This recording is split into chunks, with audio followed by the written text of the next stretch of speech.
On today's show, has Cam Thomas played his last game with the Nets after suffering another hamstring injury? I'll dive into that and what his NBA future could look like right now.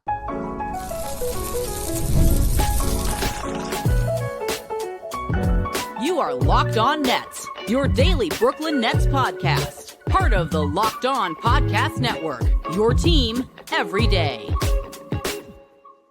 Welcome in to the Locked On Nets podcast right here on the Locked On Podcast Network. Now, the #1 sports podcast network. It's your team, the Brooklyn Nets, every single day. I'm Erik Slater, Brooklyn Nets beat reporter for ClutchPoints.com. Thank you for making me your first listen of the day. The show is 100% free on all those great platforms. Today's episode is brought to you by Game Time. Download the Game Time app, create an account, and use code LOCKEDONNBA for $20 off your first purchase.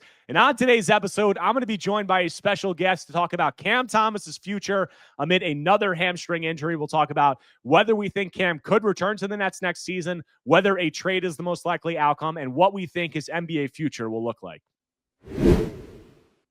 And joining the show now, we got Brian Lewis of the New York Post. And Brian, we're here today to talk about Cam Thomas and answer the question of whether Cam Thomas has played his last game with the Brooklyn Nets. And the reason we're talking about this is because Cam has suffered another left hamstring injury.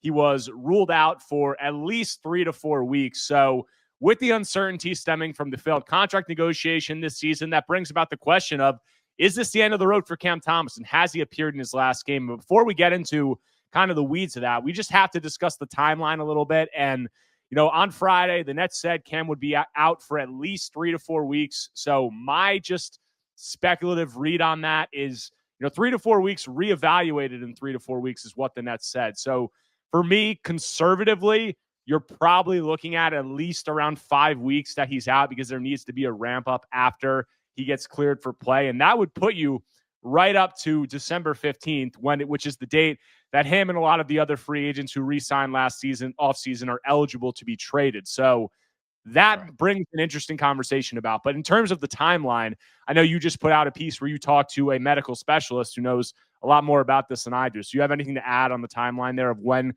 we could maybe see him ready to be back on the court? Well, I'm going on what the experts that are far more intelligent than I am would tell me. Obviously, yes, you're right. The Nets put out their time frame. I did talk with a Dr. Feibel, he's an expert in the field, working from Cedars-Sinai, and he pointed out, listen, they don't give grades, as you know, because every time I ask, I'm chided for it. But he proposed, based on his best guess, that this is in all likelihood a grade 2 strain, and that he would anticipate 4 to 6 weeks, and he's looking at another 2-week ramp up after he gets a clean bill. Right? So what we're looking at is a little bit lengthy. I mean, it could theoretically be twice what the shorter end of the Nets given timeline could be. So if they're estimating 3, this very well could be 6, which is not the greatest news possible for Cam Thomas. It's not great for them. Certainly not great for him. Yeah, it's not great for Cam, regarding his market, which I spoke about after news of the injury broke, because he obviously suffered this injury 3 times last season. So a reoccurrence is not a good sign. But if that is the case, what you just said, and he's out, say, 6 weeks or maybe even longer, that puts you well into trade season. He will be eligible to be moved, as will a lot of other free agents across the NBA. And my take on this has been, if that's the case and he's not able to play until after that December 15th date, or well after it potentially, I think that Cam may have played his last game with the Nets. And I'd go as far as saying Cam has played his last game with the Nets in that regard. Now, the caveat is if there is a trade on the table, which we'll get into in a little bit. But just from the Nets perspective, I mean, you look at how all of this is played out, and I'm running under the assumption that the Nets don't want to bring him back, or they're not going to be able to come to an agreement, or that he's not a priority for them in free agency this coming summer. I just don't really see the use in keeping him on the team, because if that's the case, all he serves to do is really just take on-ball reps away from these guys like Yegor Dioman or whatever other rookie point guard gets called up, or a Drake Powell, whoever else you want to say, because we saw in the games that Cam was playing, he was posting monstrous usage. And Yegor Dioman, the contrast between the games that he was playing with Cam and these last 2 games without him, I mean, it's night and day. Like, his usage has just gone up through the roof. These last 2 games, he's taken 14 shots, 5 2-pointers, 9 3-pointers. He has 10 assists. We're seeing other guys like Drake Powell and Noah Clowney get a lot more on-ball opportunities. So just given the way this is played out, I don't really see the use of keeping Cam on this roster if he's not a long-term priority, which it seems like he isn't based on the Nets' actions. But what is your take on whether, based on that injury timeline, whether Cam has played his last game with the Nets? Well, for me, actions always speak louder than words. So while the Nets will take the high road and say that Cam is valuable to them and they think he's a great player and a wonderful talent and has played hard and all of these things, both, if you listen to what they say when they say what they're looking for as they're drafting, and then you take a good look at who they draft and the sorts of players that they draft, and then you watch the actions in free agency and the supposed reported offers that they gave to Cam Thomas, and I have no reason to believe that the reporting is inaccurate. What it tells me is, while they do respect him, and he does have fans at the highest level of the organization, I can also tell you that, that doesn't mean that they're going to pay above the odds or what they view as above the odds to keep him. And I think Cam's opinion of what he deserves or what he warrants is in an entirely different stratosphere than what they think. And I'm not sure that there's a happy medium. So that's my long-winded way of saying I completely agree. I don't know that there's a way for them to meet in the middle, which means I don't know that there's a way for him to be back. Yeah, and there, from all the reporting, there was a big gulf between what Cam wanted and what the Nets were willing to offer him. A lot of reporting said that he was, asking for contracts or going into negotiations with comparisons to contracts like an Emmanuel Quickly, Jordan Poole, whatever, Jalen Green, whatever other young guards you want to say who are making contracts multi-year in the $30 million annually range. And the Nets' biggest offer was reportedly 2 years, $30 million with a team option in the second year. So that's a big gulf. And my stance on it has been that I don't see the Nets coming very far off their position, and I don't see Cam coming all that far off his position. And if that's the case, I just don't, like you said, there really isn't a happy medium for them to meet in the middle. Now, the caveat outside of the only way that the Nets keep him outside of that, maybe just let him walk in free agency, is if a trade isn't available, which we'll talk about, or if they genuinely think that there's any benefit to keeping him on the roster, which I think there's a lot of people who support Cam Thomas, strongly within the Nets fan base, and I think would push back and say, like, there is a benefit to keeping him on the roster through this season. I don't necessarily agree,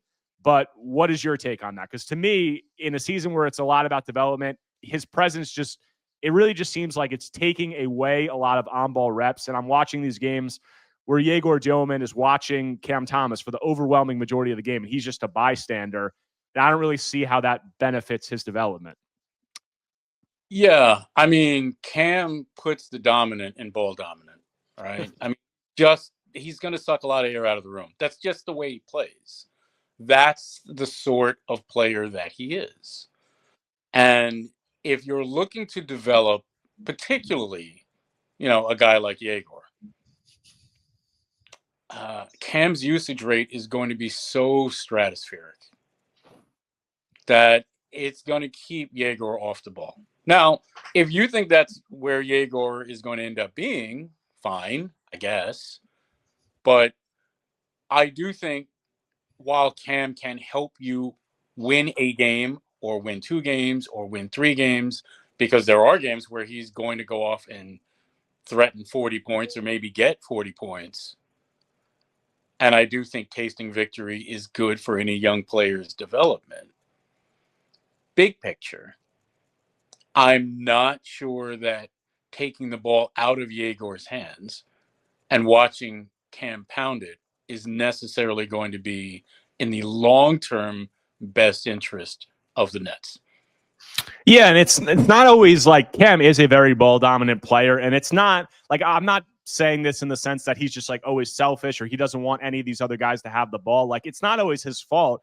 I think it's almost like when you have him on the court with Diego and some of these other young guys, it's very easy for them to defer and just give the ball back to Cam Thomas, who's working very hard to get the ball back whenever he passes it. Like that is just the way that it goes a lot of the time. So that's not even, I guess it's somewhat of a slight on Cam, but not so much. It's almost like you need to force Yegor and some of these other guys to do more stuff on the ball and just put them in the position where they have to do that. Because if they have Cam Thomas on the floor with them and Michael Porter Jr. on the floor for that with them, they can defer to him. And like that would be great if those other two guys played a little bit more of a style. I think that was more married to the development of these other young guys. And that just hasn't been the case from what we've seen with Cam Thomas, with him posting, multiple games posting usage rates between 35 and 40%. That's just not a style of play that really makes sense for, a team that just drafted 3 rookie point guards and lead ball handlers. So that's kind of how I'm seeing that. But the next question that we have to answer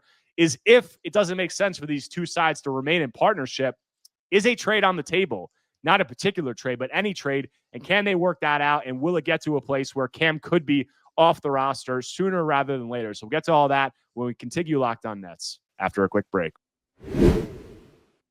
The NBA is back, and there's no better place to get in on the action than FanDuel, the official sports betting partner of the NBA. Even if you miss the start of the game or want to ride the hot hand, FanDuel has live bets on everything from who will score next to fourth quarter comebacks. Plus, you can even combine your live bets into a same-game parlay for a shot at a bigger payout. It keeps every game exciting, especially when your team's making that late push. Right now, FanDuel is giving new customers $300 in bonus bets when your first $5 bet wins. So head to FanDuel.com to sign up and play your game with FanDuel, the official sports betting partner of the NBA.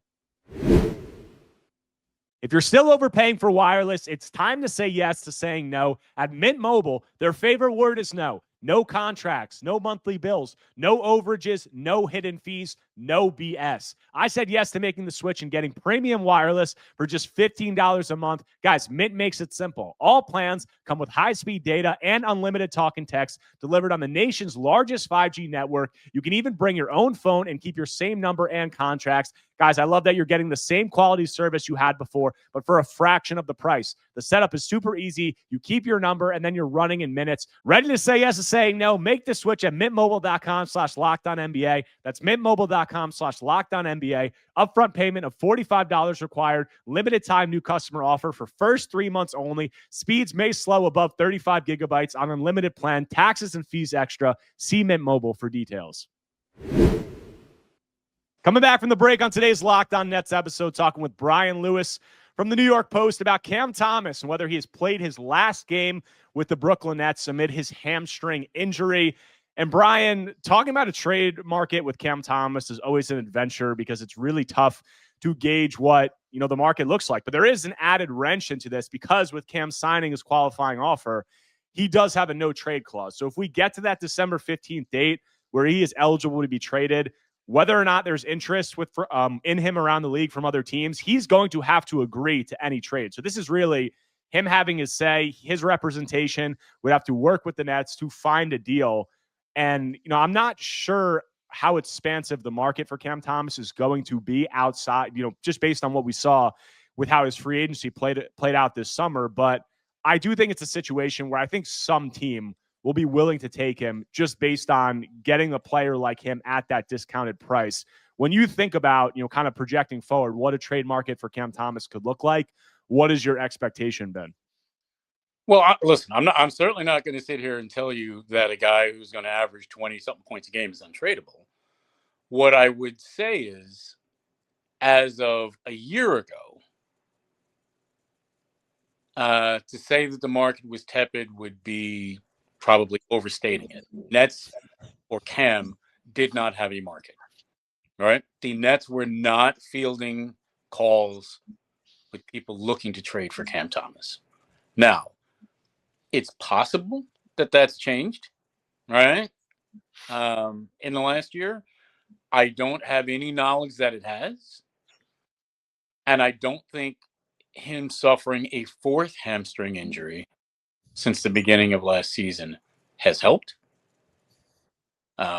Because in addition to his playmaking and his defense, which I do frankly think they were times last year which was improved, I do think his defense got marginally better at points last year. The third concern with Cam is that he hasn't shown that he can stay healthy. That's an issue, right? So yes, the scoring is wonderful, but when it's being done on a usage rate like 35%, and then you have to show, can you create for others? Will you create for others? Can you defend? Will you defend? And can you stay healthy? That's a lot of question marks. Yeah, it's a lot of boxes that Cam is going to need to check in that regard. And just based on all of this stuff, based on, his contract situation, also the health, as you said, how he plays, and just what the market was this offseason for like these score first, like shooting guards. There was a bunch of them, and there really wasn't much of a market across the NBA. It's an archetype and a position that is being increasingly devalued. So I'm at the point with Cam talking about what a trade could look like. I'm not very hopeful that the Nets get anything of value back for Cam, especially given the fact that whoever trades for him, it's probably going to be a rental because, when whatever team acquires Cam in a trade, he's giving up his bird rights in that trade. So he can only be re-signed at a certain amount that I think is well below what he's going to be looking for. So unless that team that trades for him is a cap space team, there's a very good chance that he's going to be looking at other destinations in free agency. But in terms of what the Nets are going to get back, I mean, any kind of like a valuable asset, like some people will say a first round pick, that's completely off the table. In my opinion, I think there's zero chance they get a first round pick. I would frankly be shocked if they got like a valuable second round pick.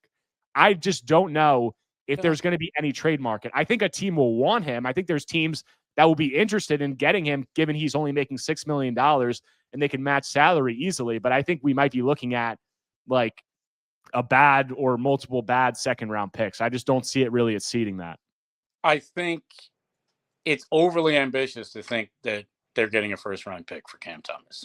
As I said, I think there's no chance. I don't think they get a no market for him a year ago, right? In terms of the Nets fielding calls, right? There are players that people have checked in on and that the Nets had decided to hold.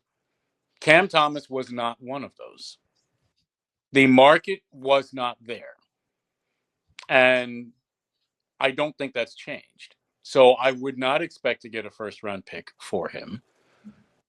A second might be feasible, depending on, the team that's involved. But then again, Cam has to be willing to go to said team. And that is part of the issue. He was very adamant about, in his view, taking back the power, I guess, in whatever negotiations. He wanted to have control over his destination, and now he has that. So it would have to be a destination that Cam's interested in. First, you have to find a team that wants it. And then, does he want to go there? Yeah, and that's an interesting conversation. It was the next thing that I'm going to bring up, but I feel like the Nets are kind of in a position to force his hand somewhat. I don't think they want to play hardball with him, but if it's getting to a situation where we're approaching the second half of the season, it's clear the Nets are going to be, very in on the development of these rookie guys. He's trying to earn a contract, and this was like the danger with him taking the qualifying offer in a contract season, because as soon as you take that qualifying offer, I said it at the time, it greatly limits the incentive that the Nets have to feature you and continue giving you all these reps. So we get into the second half of the season and they want to prioritize the development of all these younger guys, and he's trying to earn a new contract. They can just say, we're not going to play you. We're not going to give you like all of these on-ball reps in this featured role. And at that point, getting to any destination that perceivably wants him or would value him more would make more sense for him. And this is something that I've talked about in the past, and I want to get your opinion. If I were Cam personally trying to earn a new contract, I would want to probably get out of this Nets situation, because I think, in my opinion, I could be wrong. You can tell me if you disagree. I think him getting to a team that actually has some real aspirations and him showing himself to be a valuable player in a real situation where a team's actually trying to do something and playing within a structure, I think that that's going to go farther to earn him a contract than him playing with the tanking Nets and putting up, 25 2-2 on poor efficiency for a team that has no aspirations. That's just been my take, and that's why I think Cam could benefit more by a change of scenery. But what is your opinion on that? I would agree wholeheartedly. I think part of the issue with Cam, and I have never heard anybody say that Cam doesn't work hard, doesn't practice hard, doesn't put time and effort into his craft. And he also put time and effort into his body. You notice he reshaped his body. Part of the issue is that Cam repeatedly doubles down on his strengths. Cam is working hard on the things that he's already good at, which is being a bucket and isolation scoring.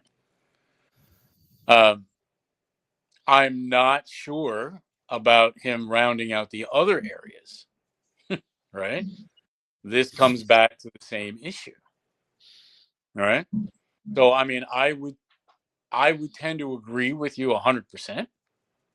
I think Cam would benefit by going to whatever. I'm not even going to pick a team because I don't want to be aggregated, right? But I think he would be better off going to a winning team, playoff team, contending team, however you want to describe it, even if that meant being a sixth man and losing 2 or 3 minutes of playing time. But being a microwave scorer off the bench as a sixth man and impacting winning and helping them come up in the standings, or being that missing offensive piece off the bench and showing that he can play winning basketball. I think he would benefit from that, both in terms of his reputation around the league, which is very mixed, and I'm being kind, but also in terms of what he garners in terms of his next contract. I do not know whether he agrees with that assessment. I don't know either. Like, that's something that I've talked about in the past. And I said it after that Spurs game, and I caught a lot of flack for it when he had the 40 points and 0 assists. I said that I felt like, and this was a fear of mine this whole time with the Nets, as soon as they kind of flipped to the rebuilding situation with him as the main guy, I feel like this situation is kind of pushing him further towards the things that, or as you said, doubling down on those scoring and those things and pushing him further in that direction, and not kind of putting him in a structure where those other things he's going to have to, try to improve, whether it be defense or rebounding or playmaking. And I feel like that's what we've seen early this season. And you look at it from Cam's perspective, and I don't know what he's thinking in terms of what benefits him the most, but to me, it might be a situation where he might think, like, we know he views himself as a star. So he might think that staying on this Nets team and averaging 25 to 28 points a game over the course of a whole season is much better for his market than going and being a supporting piece on a team with playoff aspirations and doing some more supporting role stuff or being a sixth man. And I disagree with that thought process if that's what he's thinking, but maybe I'm wrong. But it's going to be interesting to see how it plays out. But this whole Cam Thomas tenure with the Nets has been interesting, to say the least. So when we close out Locked On Nets, we're going to talk about how we feel about Cam's overall tenure. If he does get moved, how we'll look back on it and what it could say about him moving forward. So get into all that. We close out Locked On Nets after a quick break. Basketball season is officially here, and nothing beats being in the arena for those opening games. But let's be real, getting tickets can be a total headache. Between waiting in queues, surprise fees, and prices that jump right before checkout, it's easy to get frustrated when all you want to do is cheer on your team. That's where Game Time comes in, the app that gives fans the advantage. It's your ultimate life hack for scoring amazing NBA tickets fast, easy, and stress-free. Guys, you can use Game Time to grab seats for any NBA game, and it couldn't be simpler. You'll have great seats in minutes. What you see is what you pay. There's no hidden fees at checkouts. Plus, you can see exactly what your seat view looks like with the in-app seat view feature. So take the guesswork out of buying NBA tickets with Game Time. Download the Game Time app, create an account, and use code LOCKEDONNBA for $20 off your first purchase. Terms apply. That's code LOCKEDONNBA for $20 off. Swipe, tap, ticket, go. Your ambition just met its match with Robinhood. You play for the win, not just on game day, every day, locking in on every moment, beating your PR, beating it again. Channel that drive into your money. Robinhood puts you in control of your money, trade stocks and ETFs, options, futures, and crypto, all on one platform. You can now build and execute your own trades from a desktop with Robinhood's Legend Advanced tools, or take advantage of the new Robinhood Strategies with a tailored portfolio managed by a team of experts. You expect more from yourself, expect more from your money too. Get started today at Robinhood.com/yourmoney. Again, that's Robinhood.com/yourmoney. Your money, your move. Coming back from the break, closing out today's Locked On Nets episode, talking with Brian Lewis of the New York Post about Cam Thomas. And Brian, Cam Thomas's Nets tenure has been a whirlwind.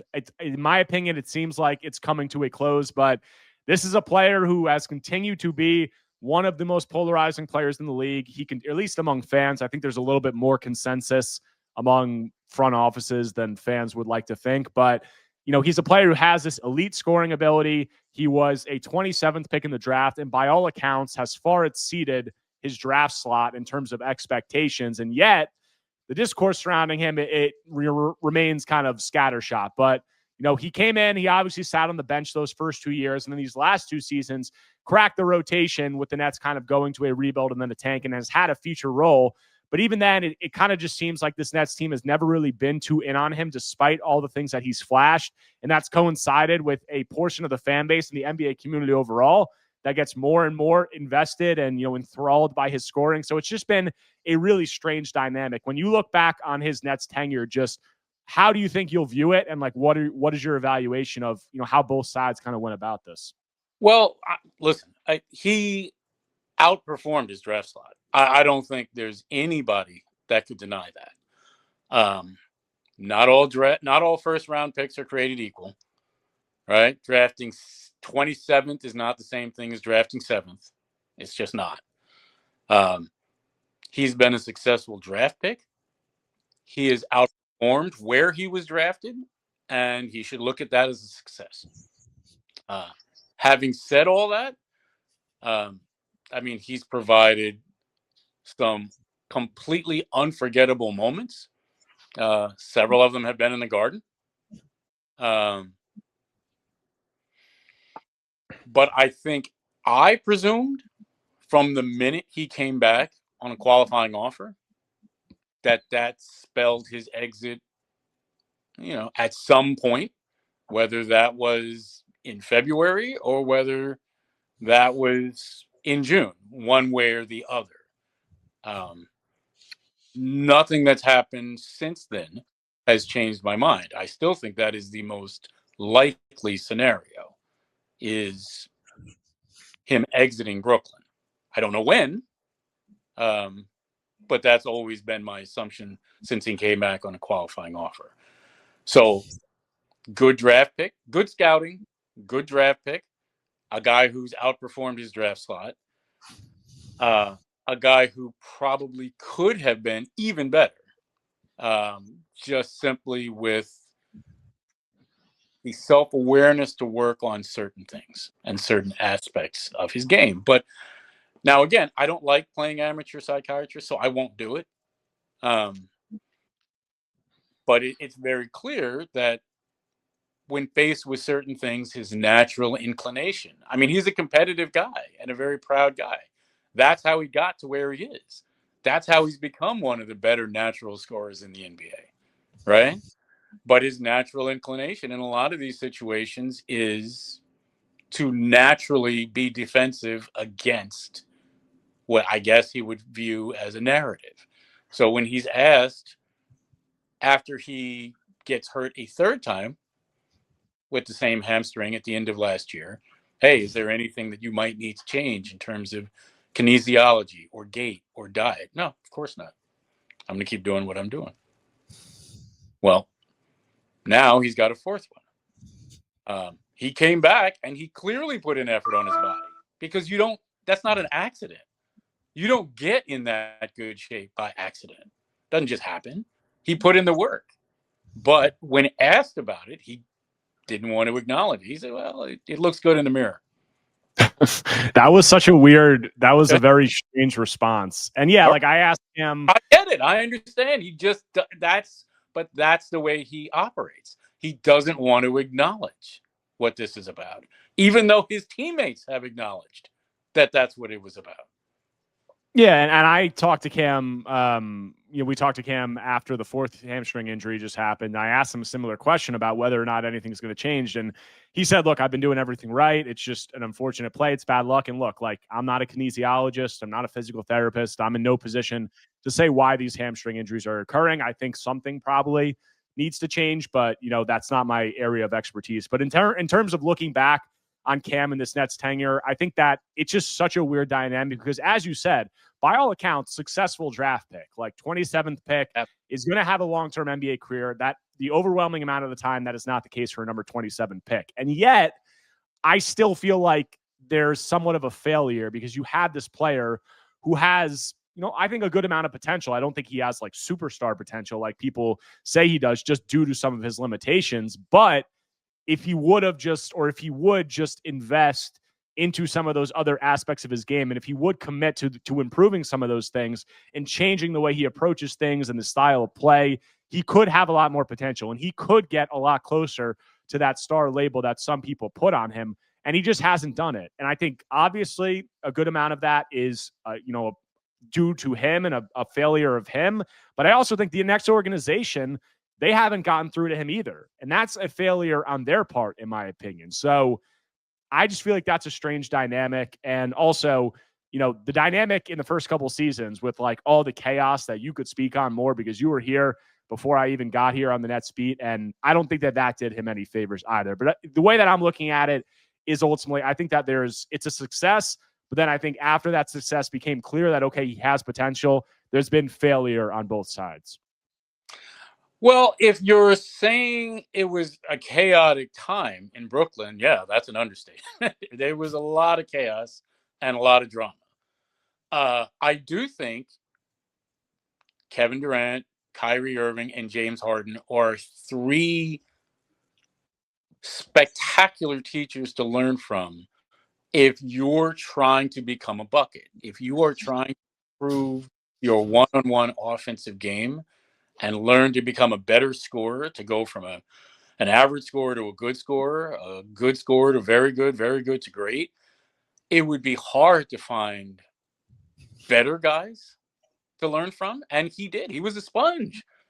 He picked their brain, and they were more than willing to mentor him in that. All of them were. So in that aspect, I think he benefited.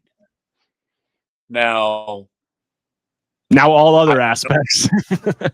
Yeah, in that particular aspect, it's a very narrow field what we're talking about here.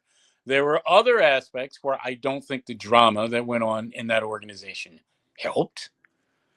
I do not think Kevin, and again, I don't like playing amateur psychiatrist, but Kevin will flat tell you he's not overly interested in holding somebody's hand.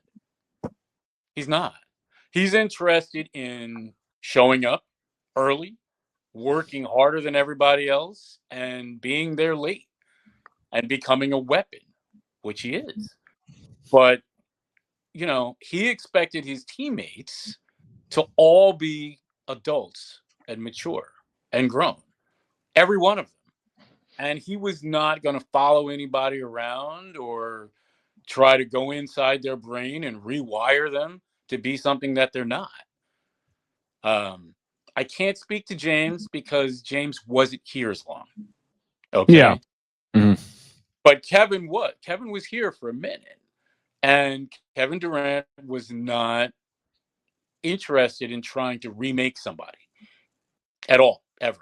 Just wasn't him.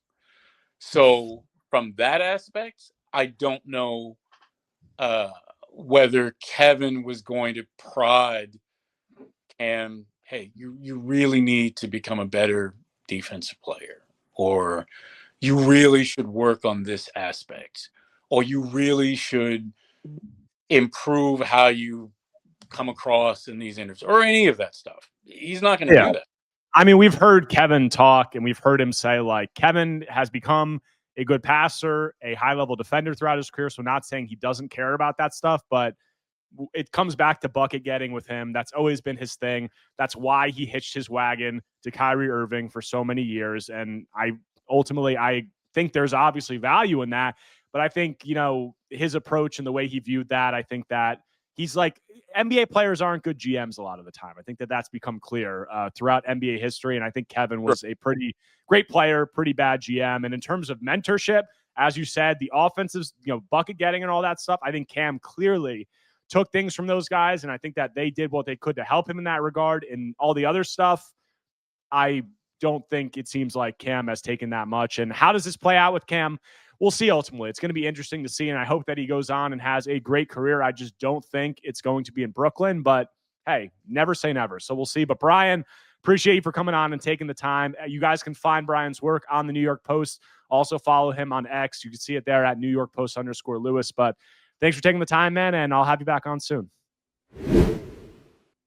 That does it for today's episode of Locked On Nets. Hope you guys enjoyed the talk with Brian. If you do not already, make sure to subscribe to Locked On Nets on YouTube and wherever you get your podcasts. If you enjoy the content, take a second right now, smash that like button, leave a comment, leave a 5-star review. Anything you can do to engage is much appreciated. But the Nets got a game against the Toronto Raptors at Barclays coming up, then going to hit the road. So I'll have coverage of all that and more when I'm back tomorrow talking more Brooklyn Nets basketball.